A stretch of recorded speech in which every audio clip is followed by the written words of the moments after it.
My name is Cordell Thompson, and at 68 years old, I never imagined my only daughter would betray me at my own birthday party. When Amelia stood up and demanded I give my house to her husband, something broke inside me. The home where I raised her, where her mother and I had built our life together. I kept quiet that night, but my silence wasn't weakness. It was the calm before a storm of my own making. If you're watching this, drop a comment telling me where you're from, and hit subscribe for more life stories that might just save your relationships. I started out as nothing more than a construction worker with calloused hands and big dreams. Every day I would wake up before sunrise, pack my lunch in the same metal container, and head to whatever site needed an extra pair of hands that day. It was honest work, but I wanted more. So I started taking night classes in business management while working days. Eventually, I saved enough to start my own small contracting business. One job led to another, and before I knew it, I was running Cordell Construction with a crew of 30 men who were like family to me. It was during those night classes at the community college that I met Sandra. She was studying accounting and sat next to me in our business finance course. Sandra had these bright blue eyes that crinkled at the corners when she laughed, and boy, did she laugh at my terrible jokes. Our first date was at a diner after class. I was so nervous I spilled coffee all over my notes, but she just smiled and helped me clean up. That was Sandra all over, always looking for ways to help. We got married a year later in a simple ceremony at her parents' backyard. Neither of us wanted anything fancy. We were saving for our first house. It took us 3 years of pinching pennies, but we finally bought a small 2-bedroom fixer-upper on Maple Street. The place needed work, but that was perfect for a construction guy like me. Sandra would hold the flashlight while I fixed the plumbing. She would hand me nails while I repaired the roof. Slowly, we expanded that little house, adding a sunroom where Sandra could read, a proper dining room for family gatherings, and eventually, a nursery. When Sandra told me she was pregnant, I built the crib myself from oak. I spent weeks sanding it smooth, making sure there wasn't a single splinter that could harm our baby. When Amelia was born, she was so tiny and perfect with Sandra's blue eyes and my stubborn chin. I remember standing in the hospital room, holding this little bundle, terrified and overjoyed all at once. The years flew by. Amelia grew into a bright, curious little girl who loved to follow me around with her toy hammer, helping with projects around the house. Sandra would make Sunday pancakes shaped like whatever Amelia requested that week: dinosaurs, stars, hearts. Those mornings, sitting at our kitchen table with my girls, I thought I was the luckiest man alive. But life has a way of changing without warning. Amelia had just turned 15 when Sandra started having headaches. At first, we thought it was just stress, or maybe she needed glasses. But when she collapsed in the grocery store, everything changed. The diagnosis came back: brain cancer, aggressive and already spreading. The doctors gave her 2 years at most. Those 2 years were the hardest of my life. I kept the business running during the day, then rushed home to care for Sandra. We had home nurses, but Sandra wanted me there as much as possible. Amelia withdrew into herself, spending more time with friends and less at home. I understood it was hard for a teenage girl to watch her mother fade away. But there were nights I could have used her help.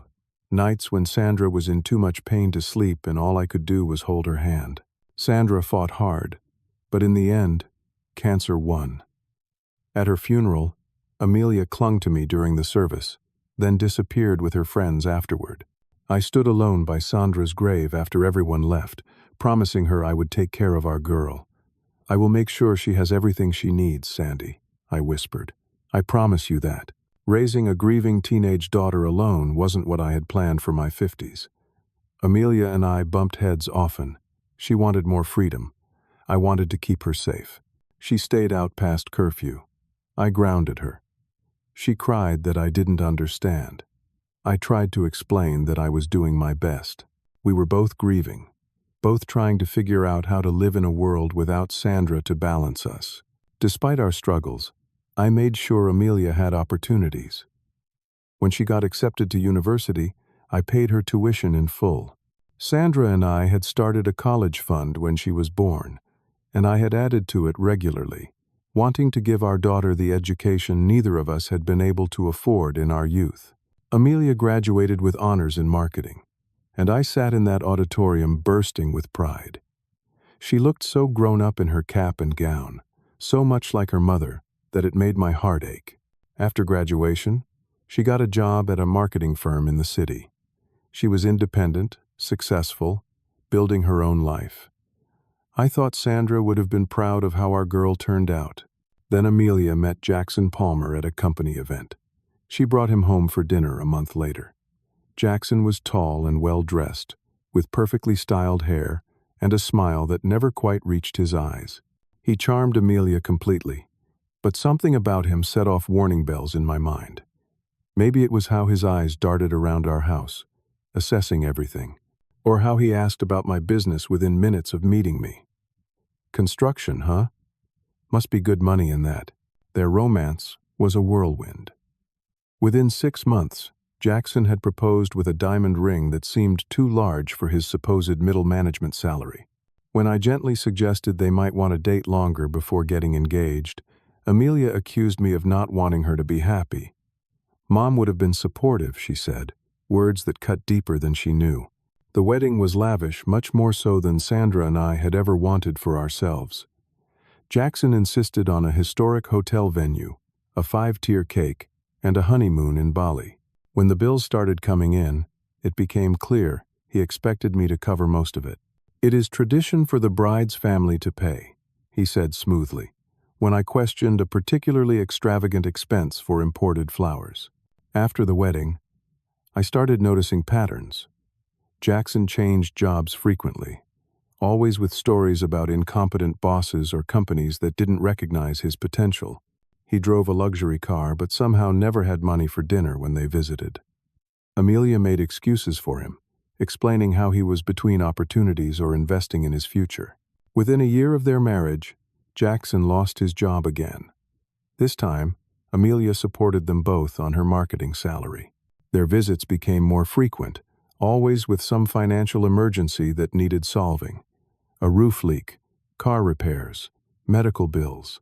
I helped when I could, wanting to support my daughter, but I noticed the designer clothes Jackson continued to wear and the new golf clubs in the trunk of his car. Jackson had endless brilliant business ideas. An app that would revolutionize something. A franchise opportunity that couldn't fail. A real estate venture that needed just a bit of startup capital. None of these ideas ever materialized into actual businesses, despite the loans I provided that were never repaid. At 65, I decided to retire. After 40 years in construction, my back couldn't take the strain anymore, and I had good people who could take over the company. I sold the business to my foreman, Tony, who had been with me for 20 years. The sale, combined with my savings and investments, meant I could live comfortably without working. Not wealthy, but secure. Our house on Maple Street was fully paid off, the house that had started as a humble 2-bedroom and had grown along with our family. The house where Sandra and I had raised Amelia, where we had celebrated birthdays and Christmases, where Sandra had spent her final days surrounded by the home we built together. It wasn't just a building to me. It was the physical embodiment of our life together, every nail and board holding memories. After I retired, Jackson's visits became more frequent, but with a new approach. He would corner me in the kitchen or garage, away from Amelia, suggesting that she was too soft-hearted to ask for what they really needed. He started with hints, then moved to outright suggestions.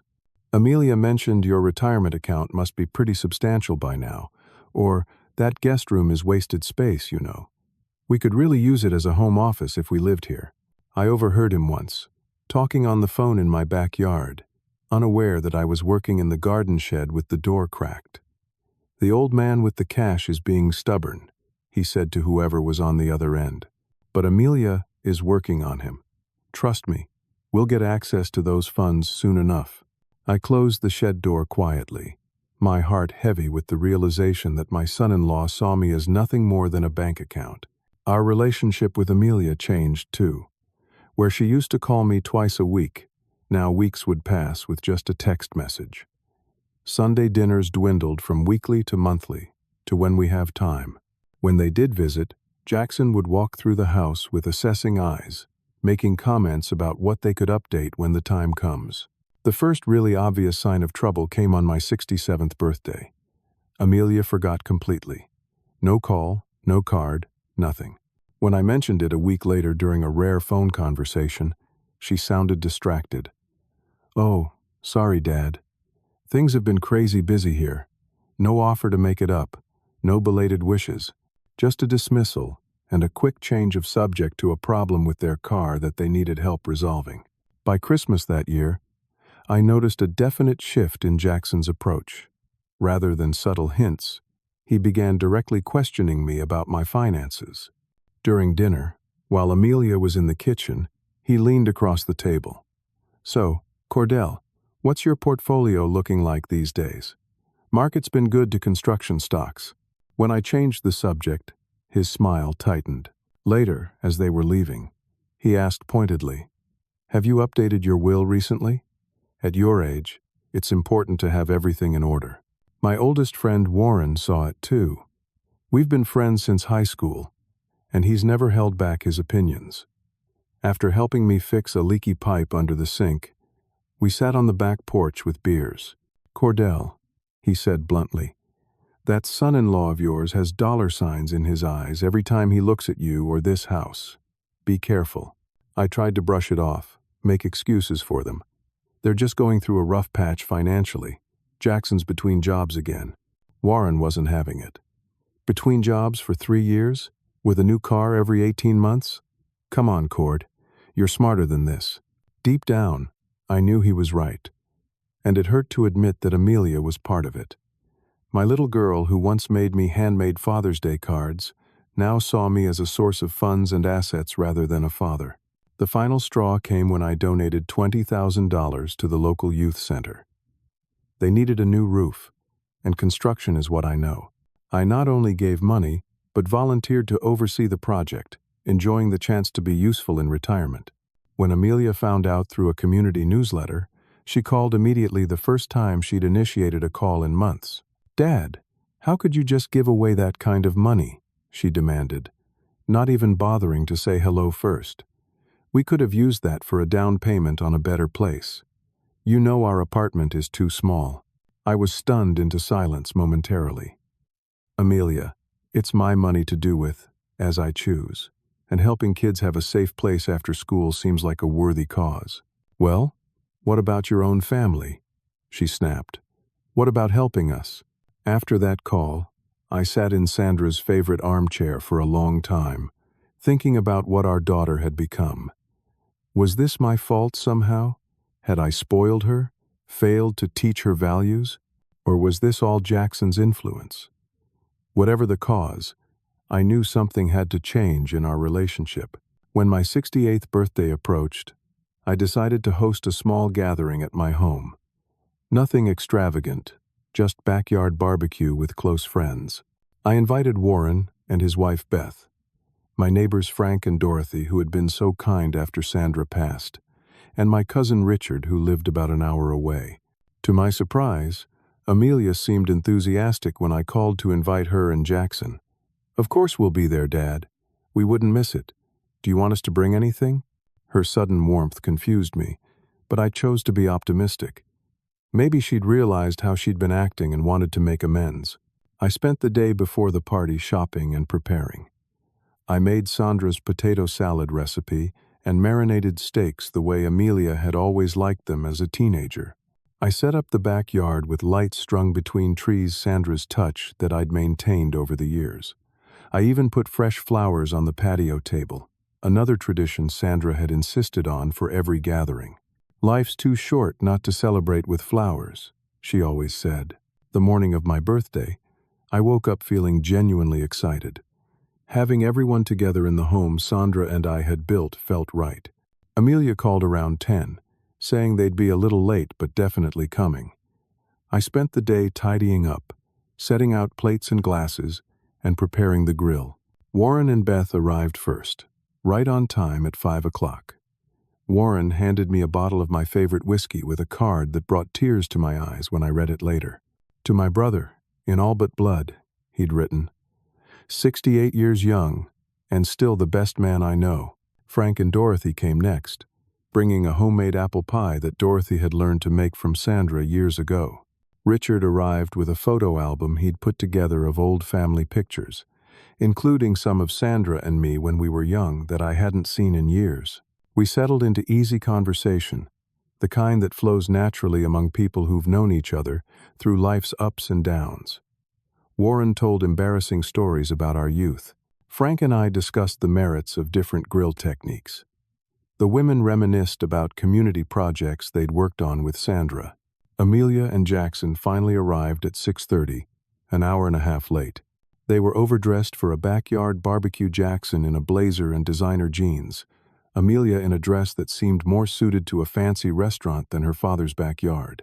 Jackson made a beeline for the drink table, barely greeting anyone, while Amelia gave perfunctory hugs and immediately checked her phone. Throughout dinner, I tried to engage them in conversation. Amelia answered in brief sentences, her attention divided between her plate and her phone. Jackson dominated whatever conversation he joined, talking over others and bringing every topic back to himself or his latest business idea. When it came time for dessert, Dorothy brought out a cake she had made Sandra's special recipe that she'd taught Dorothy years ago when they were in the same baking club. The gesture touched me deeply. As everyone gathered around, I felt moved to make a toast. "I want to thank all of you for being here," I said, raising my glass. "Life isn't about the years you live, but the love you share, and I'm grateful for each of you who've shared that journey with me. Sandra would have loved seeing us all together like this." I took a deep breath and continued with the surprise I'd been planning.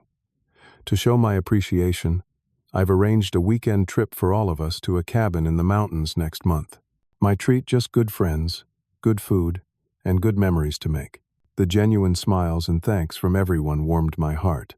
But I caught Jackson whispering intensely to Amelia. Her expression changed, hardening slightly as she nodded. An uncomfortable silence fell over the table. As everyone murmured their appreciation for the mountain cabin invitation, I noticed Amelia shifting uncomfortably in her chair.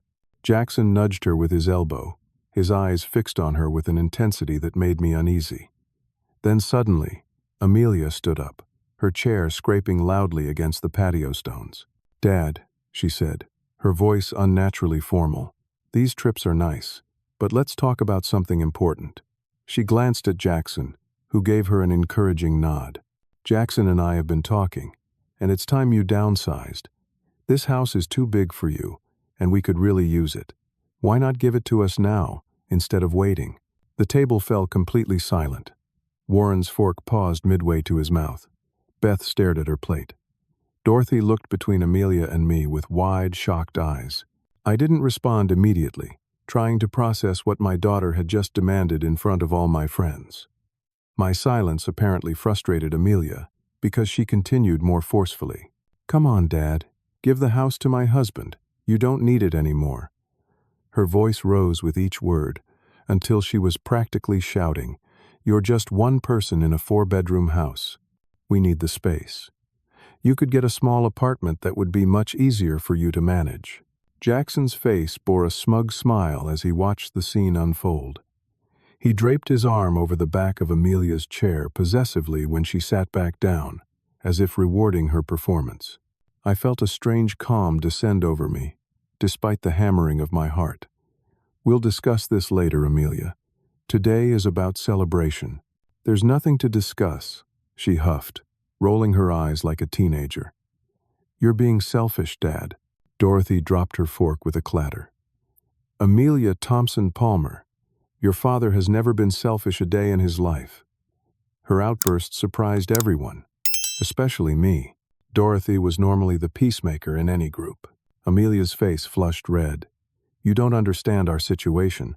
We need—" "I think we all understand quite clearly," Warren cut in, his voice uncharacteristically cold. The atmosphere for the remainder of the evening was strained beyond recovery. My friends tried valiantly to steer conversation to neutral topics. Frank brought up baseball stats. Richard asked about the garden. Beth complimented the food repeatedly. But a pall had settled over what should have been a joyful occasion. People began leaving earlier than planned. Richard claimed a long drive ahead. Frank and Dorothy excused themselves, saying Dorothy wasn't feeling well, though her fierce hug and whispered, "Call us if you need anything," told me the real reason. Their concerned glances as they left spoke volumes. Warren and Beth stayed behind to help clean up. While Beth gathered plates, Warren pulled me aside near the grill. "You okay, Cord?" he asked quietly. "I'm fine," I replied automatically. Warren shook his head. "No, you're not, and you shouldn't be. That was about the most disrespectful thing I've ever witnessed." He looked toward the house where Amelia was gathering her purse, pointedly not helping with cleanup. "What are you going to do?" "I don't know yet," I answered honestly. "But I'll figure it out." As Amelia and Jackson prepared to leave, Jackson approached me with that practiced smile that never reached his eyes. "Think about what Amelia said, Cordell. It makes good financial sense. We could even let you have the guest room when you visit." He said this as if offering me a tremendous favor, the right to occasionally visit the home I had built with my own hands. Amelia gave me a quick, mechanical hug at the door. "Happy birthday, Dad. We'll talk more about the house situation soon." Not an apology. Not even acknowledgement of how inappropriate her behavior had been. After they left, Warren and Beth finished helping me clean up. Beth hugged me tightly before they departed. "Sandra would be livid," she whispered. "She raised her better than this."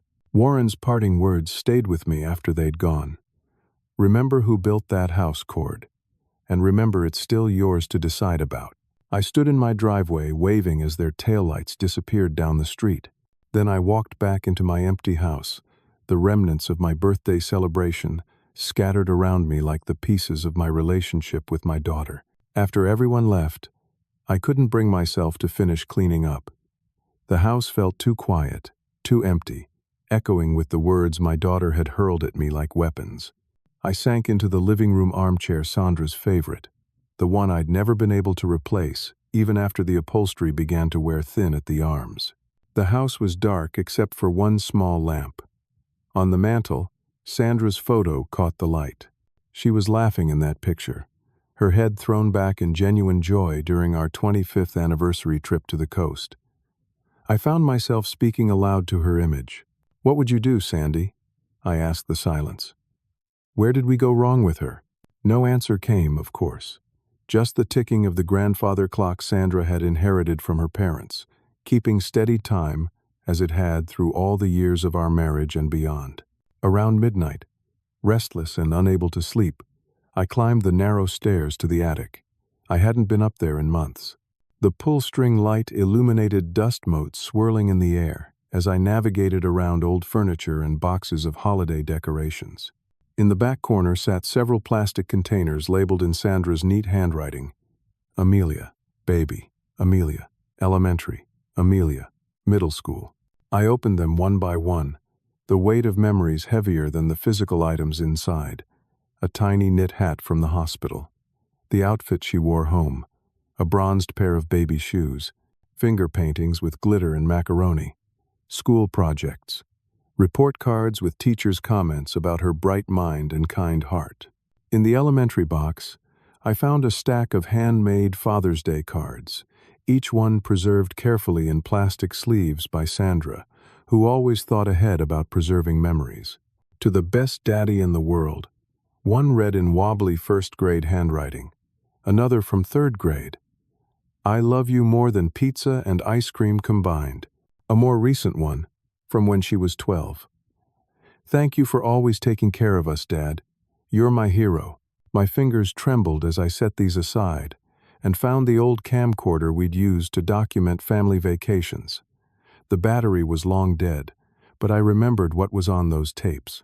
Amelia learning to swim at her grandparents' lake house, building sandcastles at the beach, the Christmas she got her first bicycle, and me running alongside her down the sidewalk as she wobbled and squealed with equal parts fear and delight.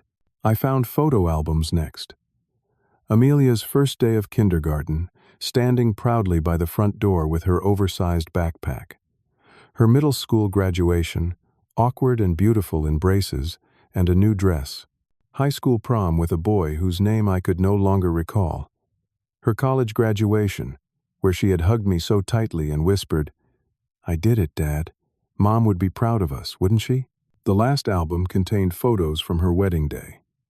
I had walked her down the aisle, my heart full of complicated emotions, pride, loss, hope, and a nagging concern about the man waiting at the altar.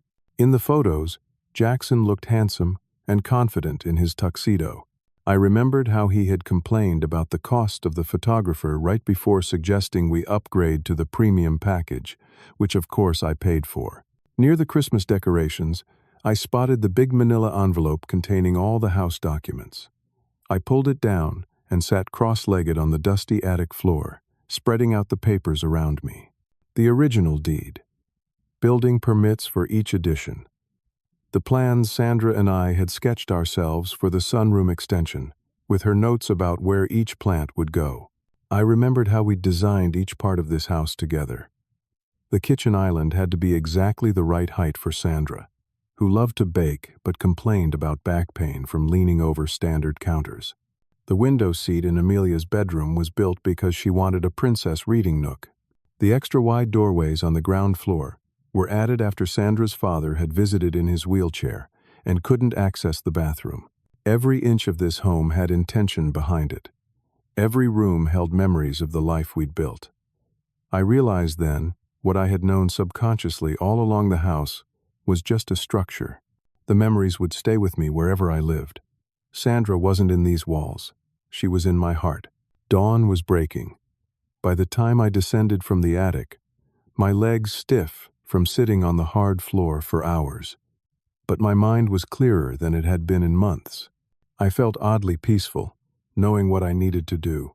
I showered and made coffee, then sat at the kitchen table with a legal pad. I wrote down everything I wanted in my next chapter of life: peace, purpose, respect, community, beauty, simplicity. Then I wrote down what I didn't want: drama, disrespect, entitlement, manipulation, guilt. At exactly 8 o'clock, I called Martin Silverstein, my attorney for over 30 years. "Martin, I need to make some changes," I said when he answered. "How quickly can we sell a house?" "Depends on the market and the house," he replied, his voice reflecting his curiosity at this sudden inquiry. "What's going on, Cordell?" I explained briefly what had happened at my birthday party. Martin's silence on the other end spoke volumes.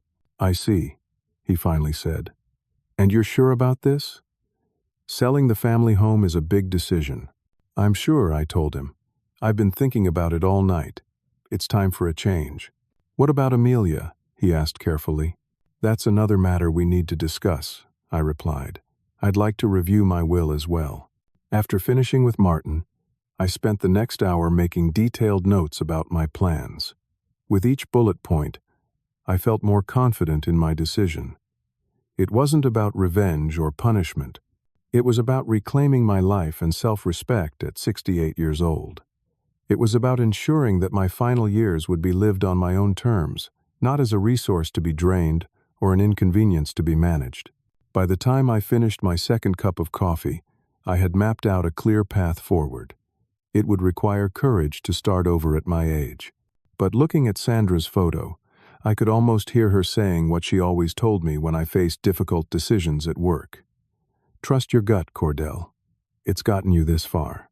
The following morning, I called Linda Matthews, a real estate agent I've known since she started in the business 20 years ago. I'd helped her husband renovate their first home, and she'd always said she owed me a favor. Now, I was calling it in. "Linda, I need to sell my house quickly, but quietly," I explained, "and I need your complete discretion." "Of course, Cordell," she said without hesitation. "What's going on?" I gave her the condensed version of events, and she didn't even attempt to hide her outrage. "That's appalling. I'll absolutely help you. Can I come by this afternoon to walk through the property?" Linda arrived promptly at 2, clipboard in hand. She'd always been a consummate professional, but I could tell she was making an extra effort to be thorough today. We walked through each room methodically, Linda making notes about square footage, fixtures, and features. I found myself silently saying goodbye to each space as we moved through the house. The kitchen where Sandra had taught Amelia to make cookies. The living room where we'd opened Christmas presents every year. The small den where I'd helped Amelia with her homework. "Cordell, this house is in impeccable condition," Linda said as we finished in the backyard. "The location is prime, and your additions have been done beautifully. We should have no problem selling quickly." "How quickly?" I asked. Linda thought for a moment. "In this market, with a house this well maintained, a week, maybe 2 if we want top dollar. But I actually have a couple in mind already. Retired doctors looking to downsize from their farmhouse now that their grandchildren are getting older. They specifically mentioned wanting a home with character in this neighborhood." "Call them," I said decisively. "If they're interested, I'd prefer a direct sale with minimal fuss." As Linda made notes, I brought up my other concern. I also need to find a new place for myself. Something smaller, preferably near water. I've always loved the sound of waves. "The coast is about 90 minutes from here," Linda mused. "I have a colleague who specializes in that area. Let me make some calls." That evening, I found myself scrolling through real estate listings online. After looking at dozens of condos and small houses, a particular listing caught my eye. It was a small cottage just 2 blocks from the shoreline in a quiet coastal town. Blue shutters, a covered porch, and a glimpse of the ocean from the second-floor windows. Something about it called to me immediately. I called Linda first thing in the morning. "I found a place I want to see today. Can you arrange it?" By noon, I was driving to the coast, directions pulled up on my phone. The route took me through rolling countryside and small towns, until finally, the landscape opened up, and there was the ocean vast and blue under the clear sky. I felt a weight lifting from my shoulders at the sight of it. The cottage looked exactly like its photos.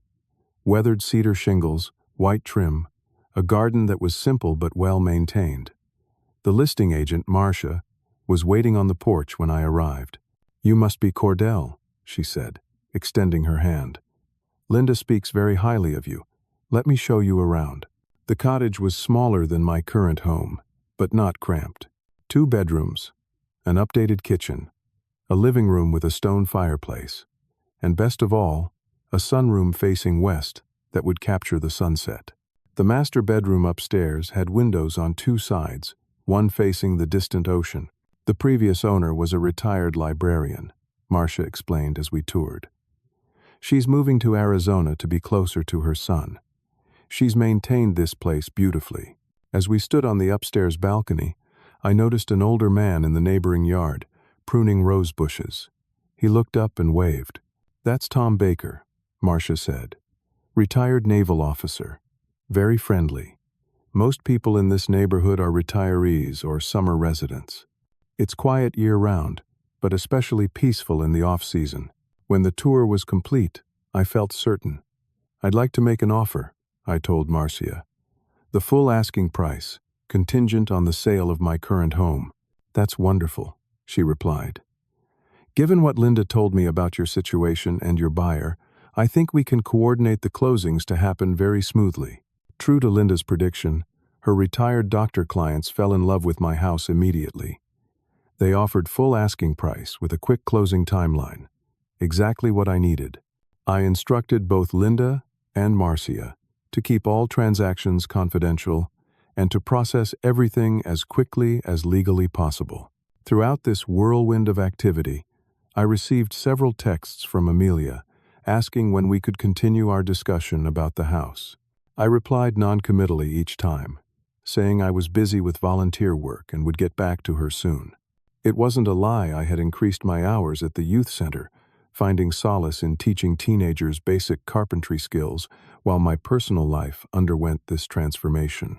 With both property deals progressing rapidly, I arranged another meeting with Martin to update my will and financial arrangements. His downtown office had always felt intimidating with its leather chairs and law books, but today I found it reassuring. This was a place of order and legal clarity, exactly what I needed. I've prepared several options based on our phone conversation, Martin said, sliding folders across his desk. The first is a straightforward revision to your will that removes Amelia as primary beneficiary. I nodded, feeling a strange mix of sadness and resolve. What are the others? The second creates a scholarship fund in Sandra's name, at the community college where you met. A portion of your estate would provide annual scholarships for students studying construction trades or nursing, which was Sandra's original career interest. The idea brought unexpected tears to my eyes.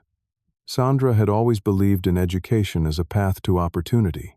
The third option, Martin continued gently, allocates a modest trust for Amelia that would provide quarterly distributions rather than a lump sum.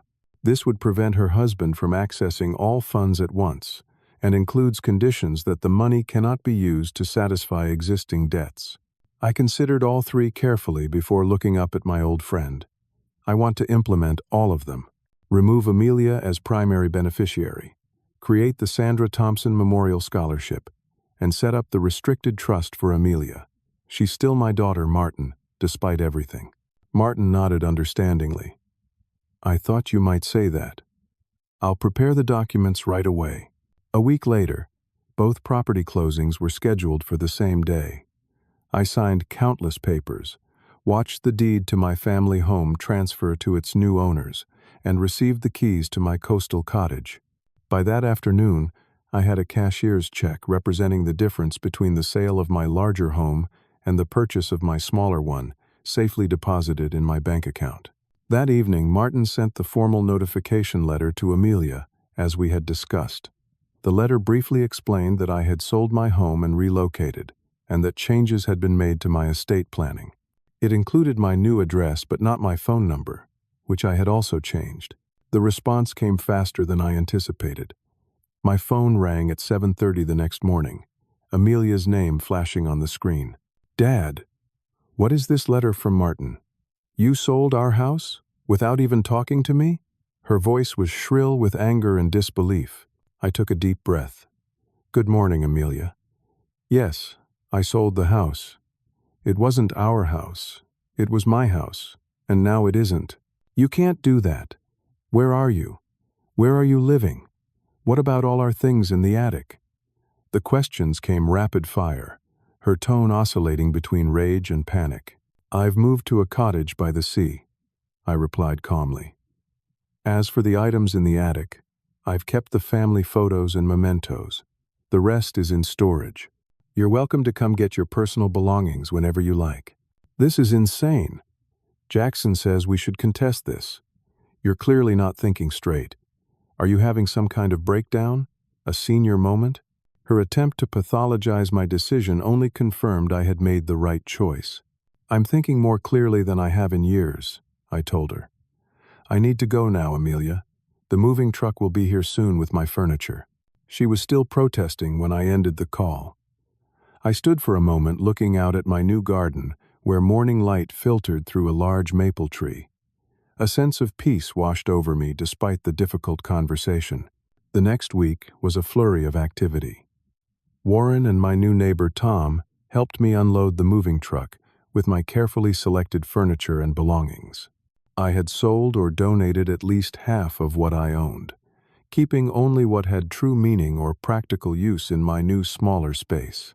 Tom was 65, just a few years younger than me, with the straight posture and direct manner of his naval background. He introduced me to other neighbors, showed me the best local coffee shop, and recommended a reliable handyman for the few small repairs the cottage needed. The first sunset at my new home, I sat on the porch with a glass of whiskey, watching the sky turn shades of orange and pink. The air smelled of salt and pine. In the distance, waves crashed rhythmically against the shore. I felt both melancholy and liberated, sad for what was lost, but hopeful for what might come next. That night, I wrote a letter to Sandra that I knew I would never send. I poured out my heart about Amelia, about my decisions, about my hopes and fears. I don't know if I'm doing the right thing, I wrote, but I'm doing what feels necessary. I hope you would understand. I folded the letter carefully and placed it in my nightstand drawer, feeling somehow that Sandra would know its contents anyway. For 2 weeks, I settled into a peaceful routine in my new home. Each morning, I walked along the beach before the tourists arrived, collecting interesting shells or bits of sea glass. I discovered a local coffee shop called The Lighthouse, where regulars gathered at the same tables each morning, discussing weather and local politics. The owner, Maria, quickly learned my order black coffee and a blueberry muffin, and would have it ready when I arrived. Tom introduced me to his gardening club, and I started preparing a small plot behind my cottage for vegetables.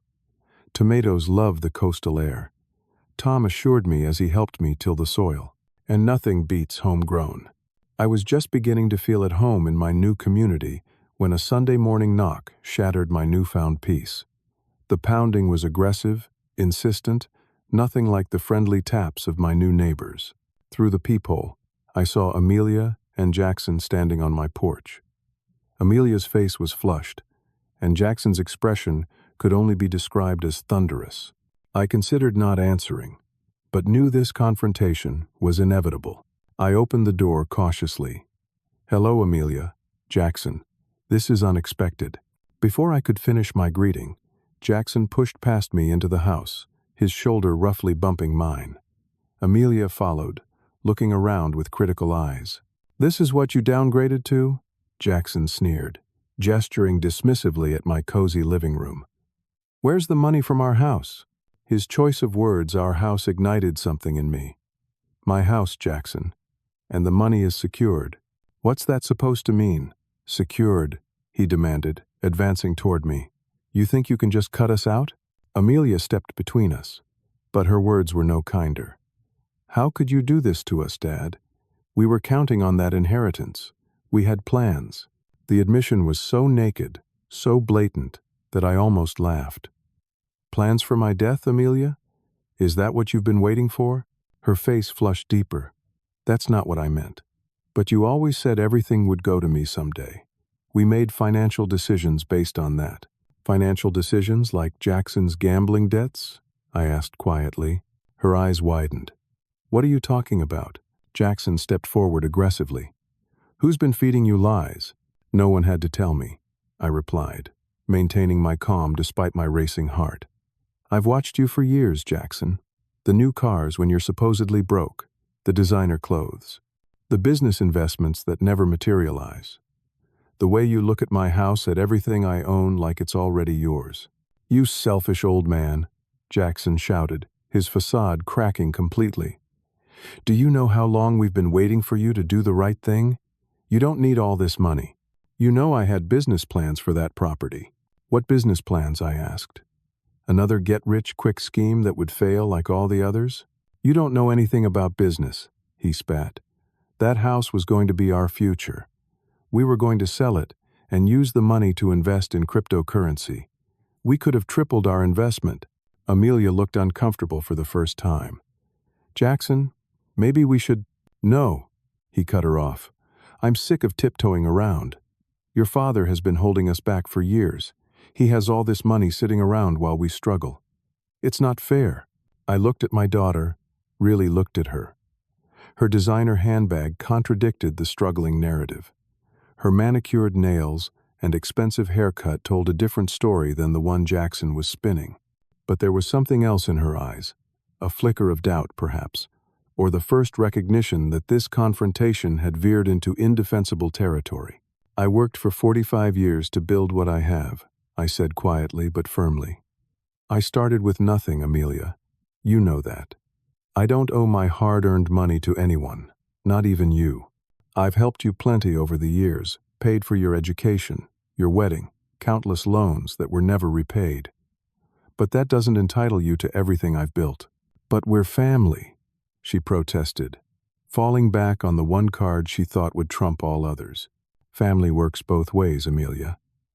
When was the last time you called just to check on me? When was the last time you invited me to dinner without asking for money before dessert was served?" Her silence was answer enough. Jackson had been pacing the room like a caged animal. Now he turned on me again. "Where's the money from the house sale? How much did you get?" "That's none of your business," I replied evenly. He stepped closer, invading my personal space, his face contorted with anger. "It is my business when you're cheating us out of what should be ours." Just then, a knock came at the door, which had remained partially open during this confrontation. Tom stood in the doorway, his expression concerned. "Everything okay in here, Cordell?" I heard raised voices. His eyes took in the scene: Jackson's aggressive stance, my defensive position, Amelia's tearful face. "We're having a family discussion," Jackson said dismissively. "Sounds more like you're threatening my new neighbor," Tom replied, his voice carrying the authority of his military years. Jackson's hands balled into fists. For a moment, I thought he might actually try to hit me, a man 30 years his senior. "You have no idea what he's done to us," Jackson said, his voice low and dangerous. "I think you folks should leave now," Tom said, not moving from the doorway. "Before this discussion becomes something you'll regret." Amelia tugged at Jackson's arm. "Let's go. This isn't helping." Jackson shook her off. "Not until he tells us what he's done with our money." "It's not your money," I stated firmly. "It never was." Amelia's face hardened again. "Fix this, Dad. Fix it or you'll never see me again." The threat hung in the air between us.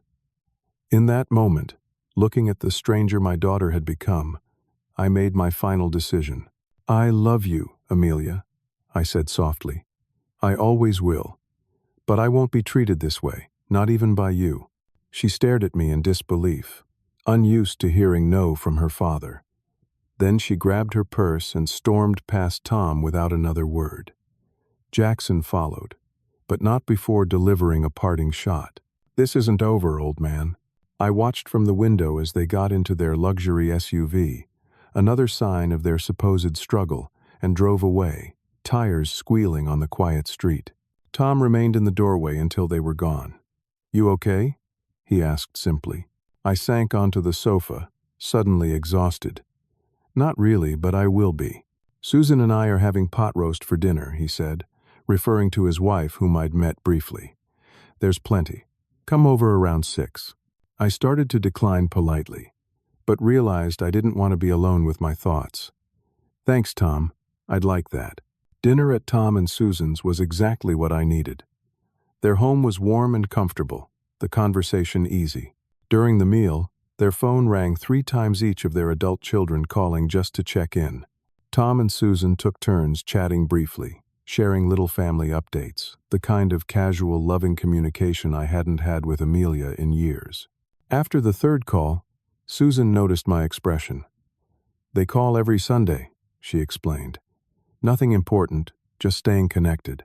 The contrast to my own family situation was stark and painful. The next morning, my phone rang with an unfamiliar number. I almost didn't answer, fearing it might be Jackson calling from a different phone. But something made me pick up. "Mr. Thompson? This is Kate Wilson. I'm not sure if you remember me. I was friends with Amelia in high school." Of course I remembered Kate. She'd practically lived at our house during those difficult years after Sandra died. A quiet girl with a talent for art, she'd been a stabilizing influence on Amelia. "Of course I remember you, Kate. How are you?" "I'm good. Living in Seattle now, teaching art at a community center." She paused. "Mr. Thompson, I'm calling about Amelia. I heard what happened." My guard went up immediately. "What did she tell you?" "She called me crying yesterday, said you'd sold your house and cut her off completely. But I've known Amelia long enough to read between the lines." Another pause. "And I've met Jackson several times." Something in her tone made me ask, "What do you know, Kate?" She sighed heavily. "I shouldn't be calling you. Amelia would be furious. But I care about her, and I'm worried." Words began tumbling out in a rush. "Jackson has been unfaithful to her at least 3 times that I know of. He's borrowed money from everyone in their circle. He convinced Amelia to take out a second mortgage on their condo without telling you. Said it was for a business investment but used it to pay off gambling debts. He's been manipulating her for years, Mr. Thompson, telling her that you owe them a better life." I listened in stunned silence as Kate continued, detailing a pattern of emotional manipulation and financial exploitation that went far beyond what I'd suspected. When she finally finished, I could only manage a single question. Why is she still with him? He's broken her confidence completely, Kate replied softly. Convinced her that no one else would want her, that she needs him. Classic abuser tactics. I've tried to talk to her, but she always defends him. After thanking Kate for her courage in calling me, I sat for a long time looking out at my small garden. My anger at Amelia had been replaced by profound worry. She wasn't just entitled and materialistic. She was being controlled and manipulated by a man who saw her only as access to her father's money. But I also knew I couldn't rescue her. Any attempt to intervene directly would only push her further away and strengthen Jackson's control. She had to find her own way out of this situation. All I could do was be ready if she ever reached out genuinely. 6 months passed in my seaside cottage. Winter storms gave way to spring breezes, and I settled into rhythms that suited this new chapter of my life. Every morning began with a walk on the beach, regardless of weather. The local coffee shop reserved my favorite corner table without being asked. I volunteered 3 days a week at the Veterans Center, teaching basic carpentry to former service members who found working with their hands therapeutic. Tom and Susan became true friends. We shared meals, helped each other with home projects, and spent evenings on their deck watching the sunset.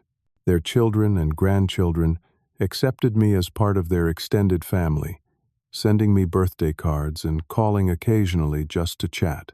It wasn't the family I had expected in my later years, but it filled a void I hadn't fully acknowledged. I converted the second bedroom of my cottage into a small woodworking shop, crafting handmade items for neighbors and local charity auctions. A rocking chair for the library reading room, birdhouses for the community garden, picture frames for the senior center's art class. Having purpose each day brought satisfaction I hadn't felt since retirement. The local book club welcomed me despite being predominantly women, who initially seemed skeptical of a construction guy joining their literary discussions. But my years of reading while Sandra underwent treatments had given me an appreciation for literature they didn't expect, and I found myself engaged in lively debates about character motivations and authorial intentions. Throughout these months, I heard nothing directly from Amelia. Jackson called twice more, each time demanding money in increasingly desperate tones, but I blocked his number after the second call. Through Kate's occasional updates, I learned that Jackson's latest sure-thing investment had failed spectacularly, leaving them with mounting debt. She also mentioned Amelia seemed increasingly withdrawn and unhappy. Then, one rainy April afternoon, Kate called with news I had both dreaded and anticipated. "Amelia and Jackson are divorcing," she said without preamble. "It's getting ugly." According to Kate, the final straw came when Amelia discovered Jackson had taken out a second mortgage on their condo without her knowledge or signature, exactly what Kate had warned me about months earlier. When confronted, he'd been unapologetic, blaming Amelia and me for his financial desperation. He'd moved out the next day, taking their newer car and anything of value that wasn't bolted down. "She's in bad shape, Mr. Thompson," Kate said. "Depressed, barely functioning. I've suggested therapy, but she says she can't afford it now." "What can I do?" I asked, genuinely uncertain. "Nothing right now," Kate advised. "She needs to process this herself first. She's still angry at you, sees you as partially responsible for their financial problems, but she's also beginning to recognize how Jackson manipulated her. Give her time." Weeks passed without contact. I continued my routines, finding unexpected joy in small moments. A particularly beautiful sunrise, the first tomato from my garden, the completion of a complex woodworking project. I made new friends, including Patricia, a widow who shared my interest in jazz music and joined me for concerts in the park. Then one evening in early June, a simple text message appeared on my phone. "Can we talk someday? Amelia." My hands shook slightly as I typed. "I'm here when you're ready." 2 more weeks passed before she suggested meeting at a coffee shop halfway between our homes. I arrived early, securing a quiet corner table and ordering only water, my stomach too nervous for anything else. When Amelia walked in, I almost didn't recognize her. She was thinner, her typically perfect appearance replaced by simple jeans and a sweater, her hair pulled back without styling. But the most striking change was in her eyes, the entitlement and anger replaced by a sadness that made her look much older than her 35 years. "Hi, Dad," she said softly, sliding into the chair across from me. "Hello, Amelia. It's good to see you." We started with safe topics: the weather, the coffee shop's ambiance, the drive. She asked about my cottage, and I showed her a few pictures on my phone. She commented politely on the garden and the ocean view. Eventually, the superficial conversation ran dry. Amelia stared into her coffee cup for a long moment before speaking again. "I owe you an apology," she said finally, her voice barely above a whisper. "A big one." "You don't need to," I began, but she cut me off. "Yes, I do. Please let me say this." She took a deep breath. "I was horrible to you. At your birthday, and for years before that. I let Jackson convince me that you owed us a certain lifestyle, that your money should be ours. I believed him when he said you were being selfish by not helping us more." She looked up, her eyes brimming with tears. "I don't expect you to forgive me. I don't expect anything from you. I just want you to know that I'm sorry, and I'm ashamed of how I treated you." The speech sounded rehearsed but sincere. I reached across the table and took her hand. "I forgive you, Amelia," I said simply. "You're my daughter. I never stopped loving you." She broke down then, crying quietly as other patrons studiously avoided looking our way. I gave her time, offering a napkin, when her tears subsided. "What happens now?" she asked. "Vulnerability, replacing the entitled woman I'd confronted months ago." "That depends on you," I replied honestly. "I'd like to rebuild our relationship, but it needs to be different than before, based on mutual respect, not expectations or obligations." She nodded slowly. "I'd like that too. I've been seeing a therapist. She's helping me understand how I got so lost, how I became someone I don't even recognize." We talked for 2 hours that day, beginning the slow, tentative process of rediscovering each other. Before leaving, we agreed to meet again the following month. No commitments beyond that single next step. Our monthly coffee meetings gradually increased to weekly walks along the shoreline near my cottage. Amelia found a job in marketing at a small company 30 minutes from where I lived. A deliberate choice, she admitted, to be closer to me and farther from the toxic social circle she'd shared with Jackson. She rented a modest apartment, learning to live within her means for perhaps the first time in her adult life. When her car needed expensive repairs, she asked for my advice but not my money, ultimately deciding to sell it and buy a reliable used model instead. That Christmas, she came to my cottage, bearing a gift she had made herself: a framed collage of family photos, spanning decades, including several of Sandra that I'd never seen before.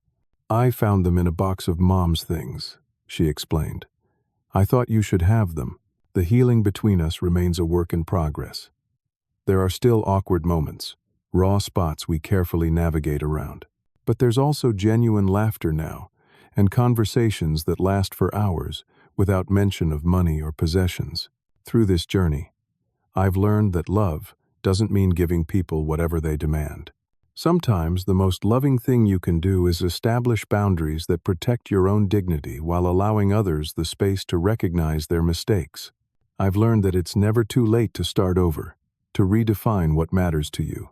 At 69 years old, I have a life I never imagined: a seaside cottage, new friends, meaningful volunteer work, even a budding romance with Patricia, who understands the complex grief of losing a spouse better than anyone I've met. Amelia is learning her own lessons about self-respect and independence. She's dating again cautiously, a kind science teacher who loves hiking, and seems genuinely interested in her thoughts rather than her potential inheritance. Most importantly, I've learned that family isn't about obligation or possession. It's about mutual respect and genuine care. It's about wanting the best for each other, without expecting payment or reward. As Amelia and I walk along the beach on a crisp autumn afternoon, watching gulls wheel overhead, I feel a sense of peace I hadn't thought possible a year ago. Our relationship isn't perfect, but it's authentic now, in a way it hasn't been since she was a child. I'm proud of you, I tell her, and mean it. She smiles. No longer the entitled woman who demanded my house, but not quite the carefree girl she once was either. Someone new, someone still finding her way. I'm trying to be someone Mom would be proud of too. Have you ever had to make a difficult decision that hurt in the short term but ultimately led to healing? I'd love to hear your stories in the comments below.